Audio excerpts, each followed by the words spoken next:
Step 1. We admitted that we were powerless over our addiction, that our lives had become unmanageable. As addicts, we have each experienced the pain, loneliness, and despair of addiction.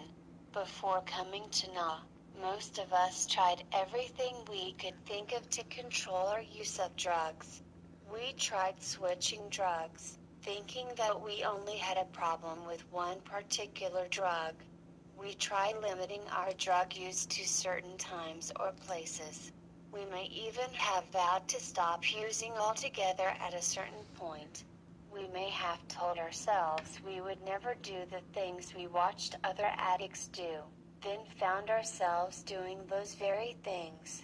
Nothing we tried had any lasting effect. Our active addiction continued to progress, overpowering even our best intentions. Alone, terrified of what the future held for us, we found the Fellowship of Narcotics Anonymous. As members of Narcotics Anonymous, our experience is that addiction is a progressive disease. The progression may be rapid or slow, but it is always downhill. As long as we are using drugs, our lives will steadily get worse. It would be impossible to precisely describe addiction in a way that is agreeable to everyone. However, the disease seems to affect us in the following general ways. Mentally, we become obsessed with thoughts of using. Physically, we develop a compulsion to continue using, regardless of the consequences. Spiritually, we become totally self-centered in the course of our addiction. Looking at addiction as a disease makes sense to a lot of addicts because, in our experience, addiction is progressive, incurable, and can be fatal unless arrested. In Narcotics Anonymous, we deal with every aspect of our addiction, not just its most obvious symptom, our uncontrollable drug use. The aspects of our disease are numerous. By practicing this program, we each discover the ways in which our addiction affects us personally. Regardless of the individual effects of addiction on our lives, all of us share some common characteristics. Through working the first step, we will address the obsession, the compulsion, the denial, and what many have termed a spiritual void. As we examine and acknowledge all these aspects of our disease, we start to understand our powerlessness. Many of us have had problems with the idea that, as addicts, we are obsessive and compulsive. The idea that these words apply to us may have made us cringe. However, obsession and compulsion are aspects of our powerlessness. We need to understand and acknowledge their presence in our lives if our admission of powerlessness is to be complete.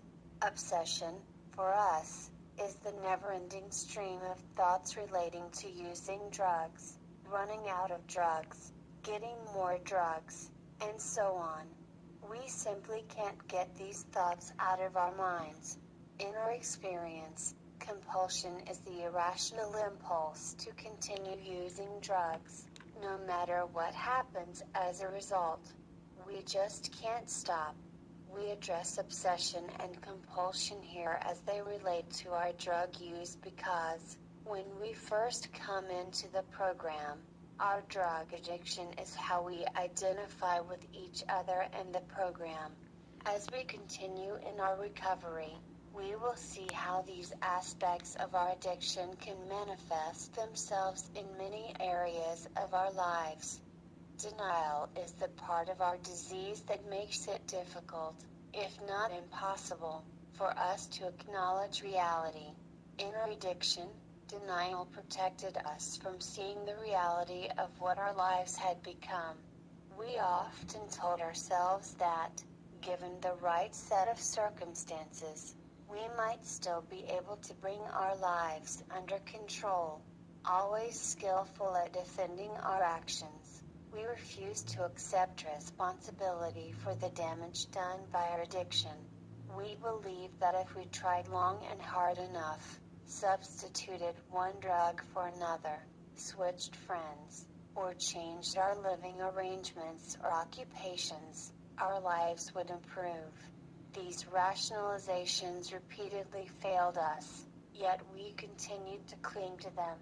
We denied that we had a problem with drugs, regardless of all evidence to the contrary. We lied to ourselves, believing that we could use again successfully.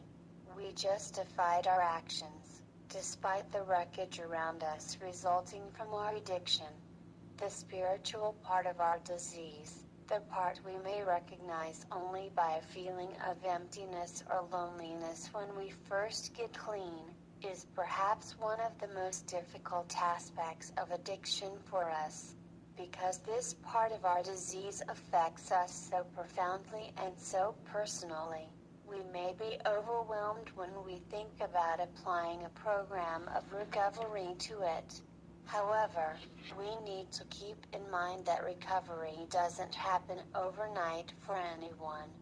As we start to look at the effects of our disease, we are sure to see that our lives have become unmanageable. We see it in all the things that are wrong with our lives. Again, our experiences are individual and vary widely from addict to addict. Some of us realized our lives had become unmanageable because we felt out of control emotionally or began to feel guilty about our drug use. Some of us have lost everything: our homes, our families, our jobs, and our self-respect. Some of us never learned how to function as human beings at all. Some of us have spent time in jails and institutions. And some of us have come very close to death. Whatever our individual circumstances, our lives have been governed by obsessive, compulsive, self-seeking behavior, and the end result has been unmanageability.